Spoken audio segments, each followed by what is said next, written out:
Buenas noches, cordial saludo para todos los compañeros de la materia de vanguardias y escuelas de diseño. Hoy voy a hacer exposición de dos movimientos vanguardistas,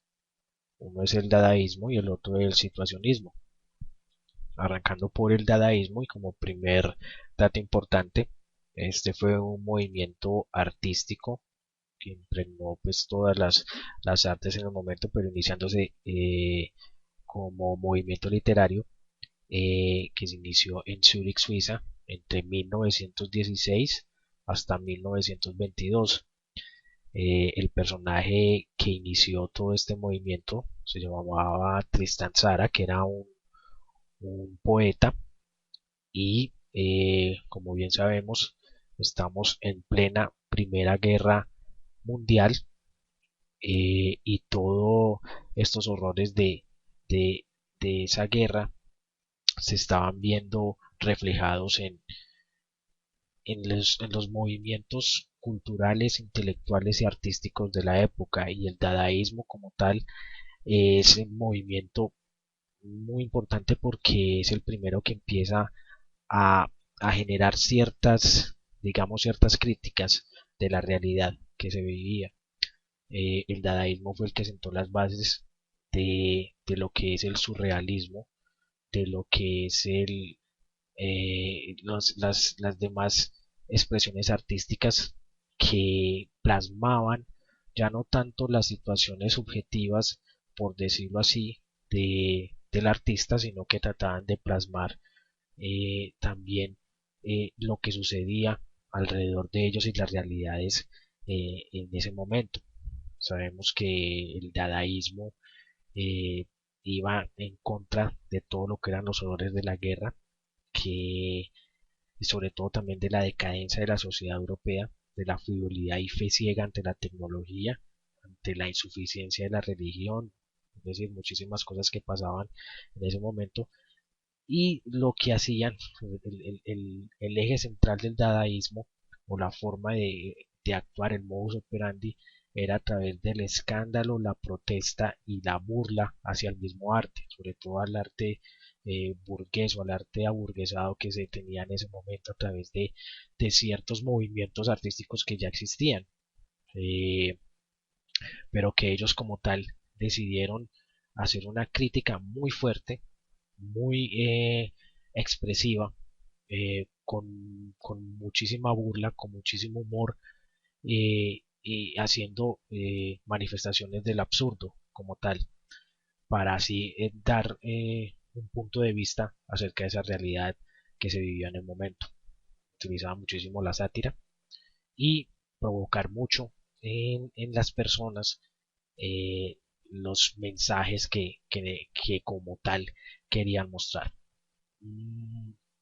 Sabemos que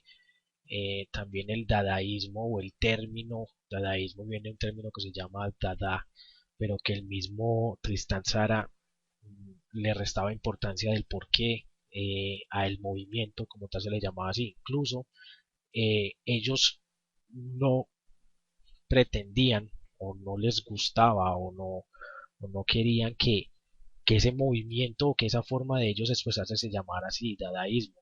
O sea, porque igual ellos iban en contra de las expresiones artísticas o de lo que ya se tenía establecido como arte, porque lo que les importaba era dar una crítica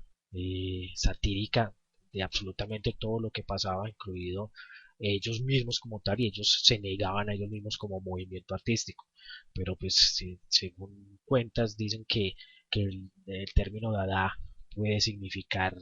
eh, caballo de madera en francés o a términos de como que en las poblaciones en Italia así se le llamaba a las mamás. Bueno, hay diferentes formas o diferentes hechos en que determinan que el dadaísmo o el término dada significa algo, pero para el mismo Tzara no significaba nada y que realmente no le restaba total importancia. Tenemos como artistas importantes del dadaísmo a dos personajes que hicieron que este movimiento artístico tuviera dos etapas o digamos que tuviera una expansión muy importante, no solamente en Europa, sino también en Norteamérica. Tenemos por un lado al artista James Harfield, que fue el fundador del grupo dadaísta en Berlín, en Alemania, y tenemos a Marcel Duchamp, que fue pintor y escultor, ajedrecista, bueno, muchísimas cosas, que tuvo su base de acción en Estados Unidos, en Nueva York. Hablando de James Harfield, fue un personaje muy importante porque sentó las bases del fotomontaje, y el fotomontaje ha sido una expresión muy utilizada y de muchísimo valor para el diseño gráfico. Entonces podemos decir que Harfield, y dicen eh, los historiadores, pues que fue el padre del fotomontaje. El fotomontaje, como bien sabemos, es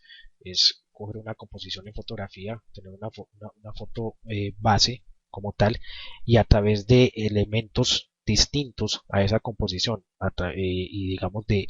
otros pedazos de fotografía, incluirlos dentro de la composición para generar algo nuevo, o para, digamos, complementar lo que la composición inicial tenía, o obviamente hacer cosas que no parecían ser, o darle una característica distinta a lo que la fotografía básica tenía para decir. James Hetfield fue pues el precursor del movimiento dadaísta en Berlín, además de que fue un político activo, y con su hermano fundaron el Partido Comunista Alemán. Ya sabemos que estamos hablando de de la época entre 1930 y 1940, específicamente entre 1935-36. Harfield empieza a, a gestar todo este inconformismo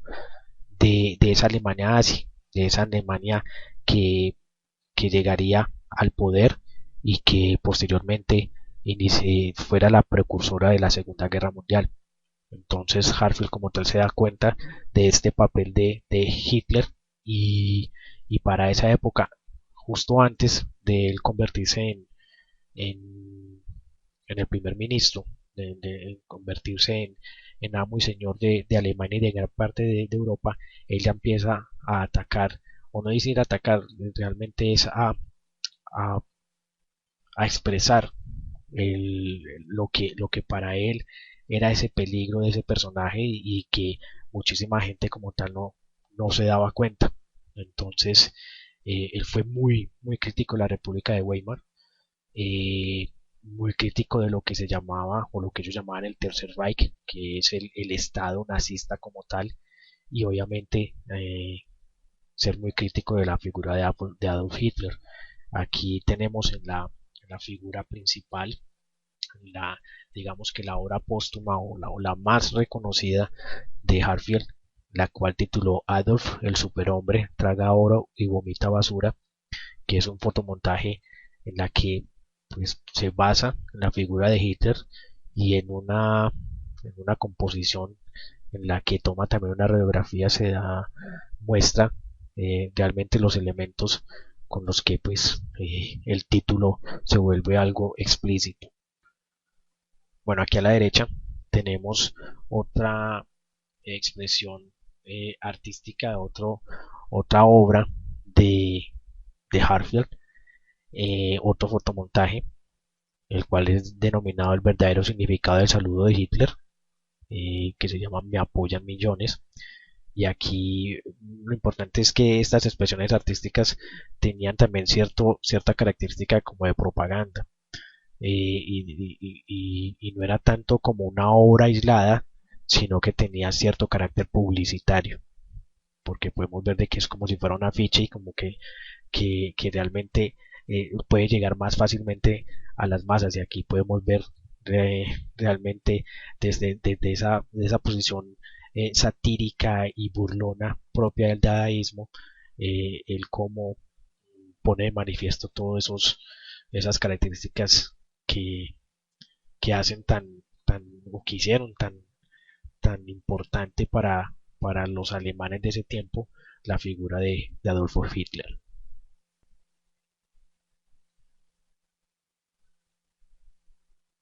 Continuando con el dadaísmo, y en figura de otras de sus figuras póstumas en este movimiento tenemos a Marcel Duchamp, que fue un artista, pintor, escultor, hasta ajedrecista francés, que también estuvo en la época entre guerras, dentro de lo que fue lo que sucedió entre la Primera Guerra Mundial y la Segunda Guerra Mundial. Aunque estuvo a gran parte activo en Francia, él se decidió ir para Estados Unidos y desde allí empezar a cultivar su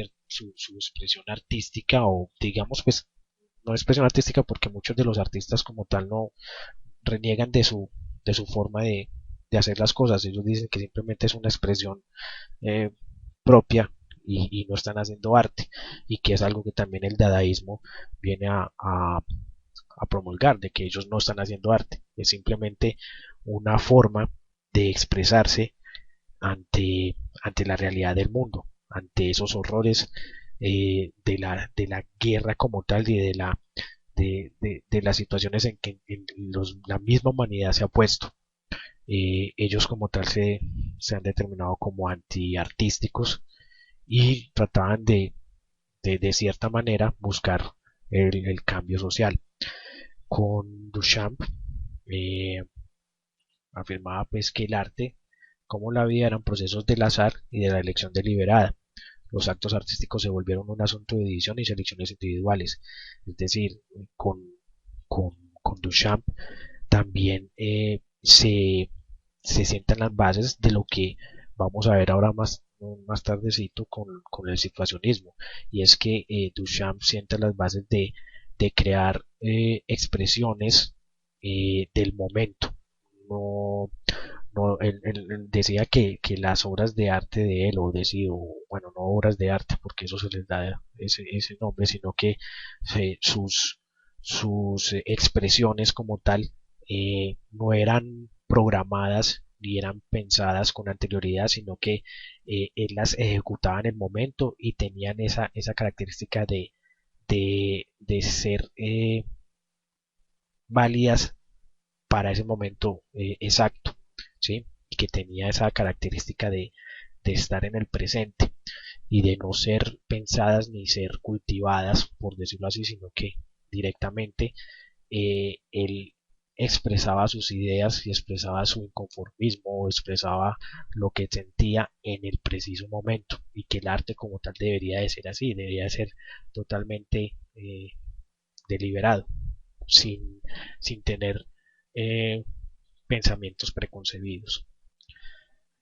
Algo muy importante, de lo cual a Duchamp se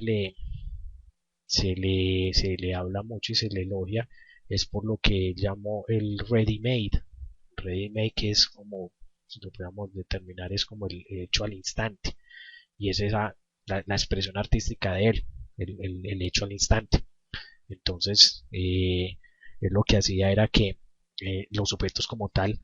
eh, tenían una significación propia, y como tal el hecho de ponerlos en escena ya tenían una característica importante. Esto generaba ciertas críticas al principio, pero pues todo lo que hacía Duchamp de colocar objetos sin sentido a darles una significación, pues se volvió algo, algo nuevo, algo novedoso, y viene a sentar también a esas expresiones artísticas del dadaísmo, de que viene a transgredir con lo que ya se venía, con lo que se tenía ya previsto como arte o como expresión propia del ser humano. Los objetos eh, lograban hacer crítica y poner en tela de juicio el estatus de la sociedad que tenían en el momento, y sobre todo de, de las obras de arte eh, que se conocían en el momento. Una de las obras más importantes que tenemos de Duchamp es lo que llamamos La Fuente, y es que es un orinal que él simplemente coloca en la mitad de una sala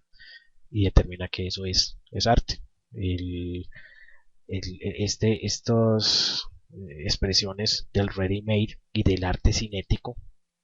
como vemos también aquí a la derecha en lo que es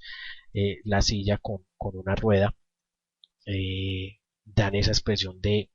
movimiento, digamos de que el arte como tal no es estático, sino que es simplemente colocar objetos y combinarlos para, para simplemente tener una expresión propia de, de lo que es el artista como tal. Y eh, lo importante es que no importa qué tan bonito o qué tan funcional sea, lo importante es que simplemente tenga esa inmediatez y esa forma de criticar lo que está preestablecido en la mente. Por eso puede ser algo eh, carente de sentido, pero lo que hacía Duchamp era simplemente eh, ir en contra de lo que se tenía establecido y poner en función de los objetos eh, sus valores intrínsecos. Entonces, obviamente esto era también eh, algo que iba en contra de la estética, ¿sí? De lo decorativo y trataba de darle ciertos valores orgánicos y ciertos valores de vida a sus creaciones. Para él, las obras de arte que se tenían en el momento de otras corrientes, ya vemos lo cubismo, ya vemos lo surrealismo, porque ya de aquí se empiezan a generar estas obras, o digamos estos movimientos, para él el arte como tal o las expresiones artísticas tenían que tener un significado que va mucho más allá de su función estética y era simplemente poner a pensar a la persona o a quien estuviera enfrente de esa obra de arte qué es lo que significa o, o por qué la existencia de, esa, de esa obra o digamos de ese elemento y que cada cual tuviera una digamos una forma de pensar eh, distinta y que no fuera tan objetiva. Esto entonces se vuelve eh, una, digamos que las personas cuando ven su obra eh, tienen una relación directamente con ella y él como tal lo que quiere es que las personas como tal entren a, a jugar o entren a interactuar con su obra para darle un significado nuevo.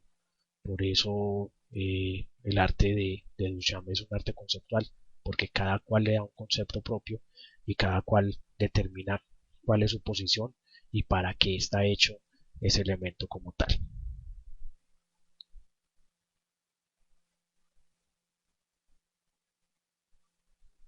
Continuamos con el otro movimiento vanguardista, el situacionismo. Como tal, el movimiento situacionista o el situacionismo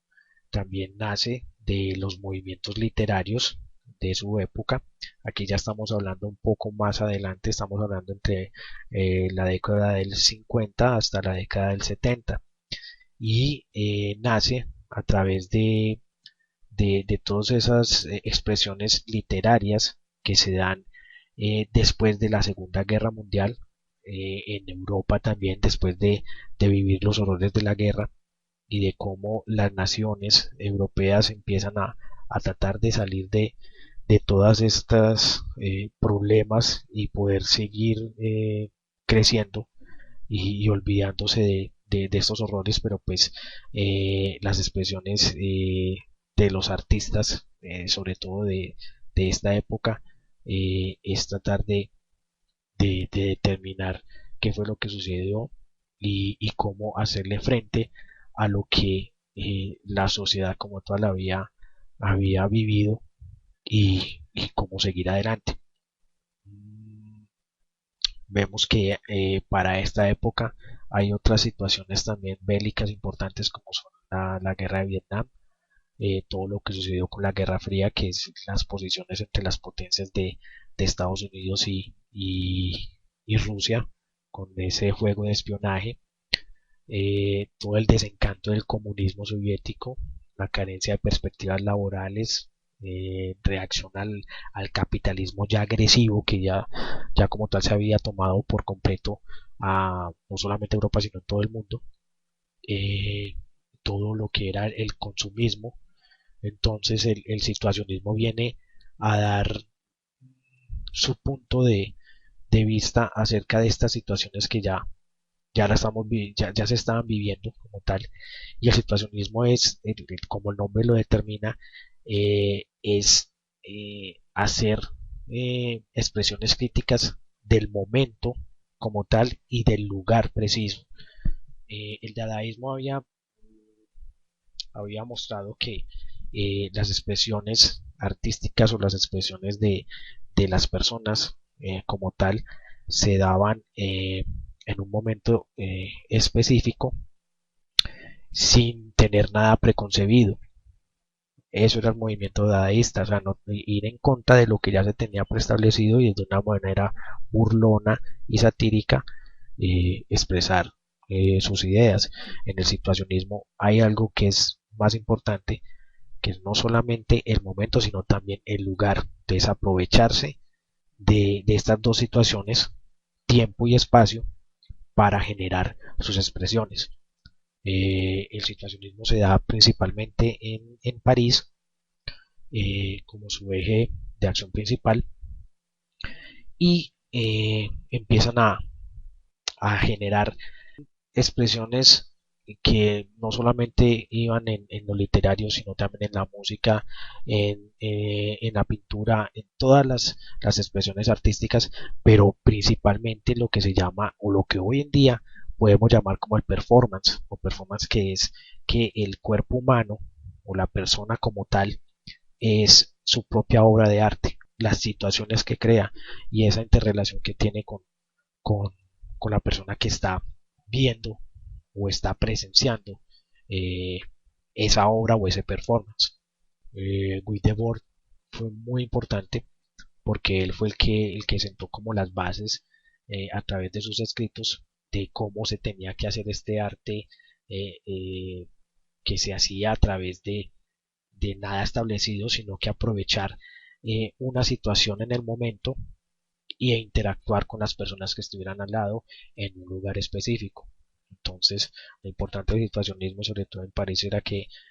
a través de los escritos y de las indicaciones de Guy Debord es que eh, decía que el situacionista como tal tenía que valerse de un hecho que estuviera pasando en el momento, digamos que una noticia que se da en ese día, e ir a buscar la reacción de las personas para generar eh, ese criticismo, para generar un nuevo pensamiento, para tratar de que las personas como tal despierten y vean las cosas desde otra perspectiva. Entonces, él los incitaba a que tenían que estar muy bien enterados de lo que estuviera sucediendo e ir a buscar ciertos lugares especiales, eh, no siempre los mismos, sino que geográficamente tenían determinados ciertos espacios en París para ir a hacer sus performances, por decirlo así, y generar estas transgresiones que la gente del común lo veía así, pero que realmente era una forma de expresar lo que en esos momentos se estaba viviendo. Tenemos aquí en la parte central tres manifiestos muy importantes de lo que se dio en 1968 con la toma de París. Fue, digamos, un suceso muy importante en la cual se ponen de acuerdo no solamente los artistas, sino toda una clase, digamos, de política de izquierda en contra de lo que se venía dando y hay unas revueltas y hay unas manifestaciones que ponen en jaque a lo establecido en París en ese momento en Francia y ellos como tal se valen de ese momento muy específico y sacan digamos, tres frases que fueron muy importantes y que la gente como tal las tomó como suyas. Una de ellas es abolición del trabajo alienante, la otra es prohibido prohibir, que es una frase de aquí nace, que es una frase que la utilizan mucho los artistas de aquí en adelante, y el otro es no a la burocracia. Estos tres eslogan fueron muy importantes y se fueron encontrando en muchas partes de París a manera de graffiti o en panfletos o en escritos como tal, y eran la expresión propia del situacionismo. Habían dos conceptos muy importantes que fueron expresados por Debord. Son el detorment o descomposición y la deriva. El detorment, lo explicaba Debord, era que el situacionista como tal tenía que coger un hecho especial y del cual fuera la base para expresarse como tal, y por lo general siempre era un hecho o una situación que fuera representativa de ese mundo capitalista, ¿sí? O del sistema político que existiera en el momento, y descomponerlo sus partes mínimas para generar otro otro significado, para distorsionar lo que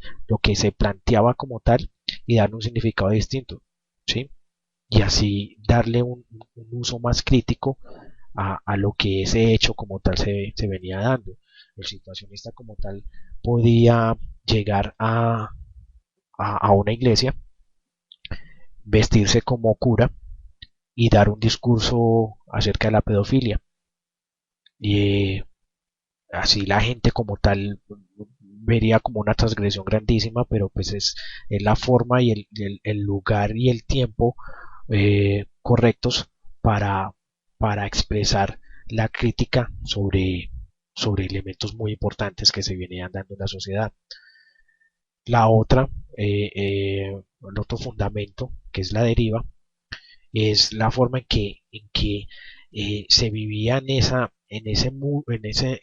vida urbana como tal, y tomar a la ciudad y el espacio geográfico como un elemento vivo, ¿sí?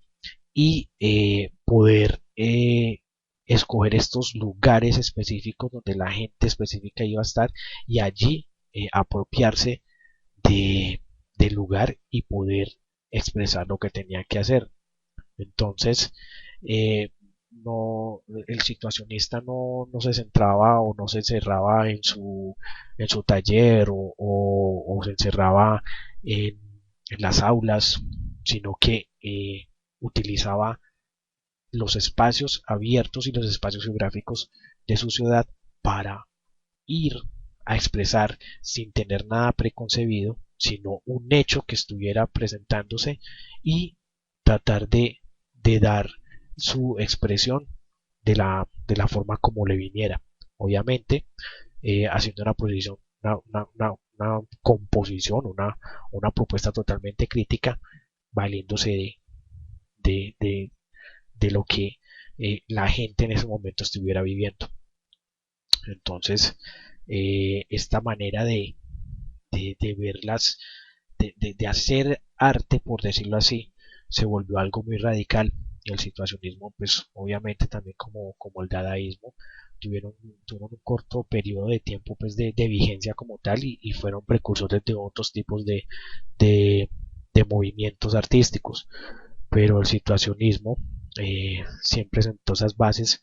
de lo que se llama el performance como tal, y ya no poner el arte como un objeto eh, distinto a la persona con la que, sino que son ellos mismos su propia obra de arte. Bueno, esto fue el final de la exposición de estos dos movimientos vanguardistas muy importantes que se dieron en gran parte de Europa y que llegaron también a gran parte de América. Espero que haya sido entretenido y bueno, muchísimas gracias.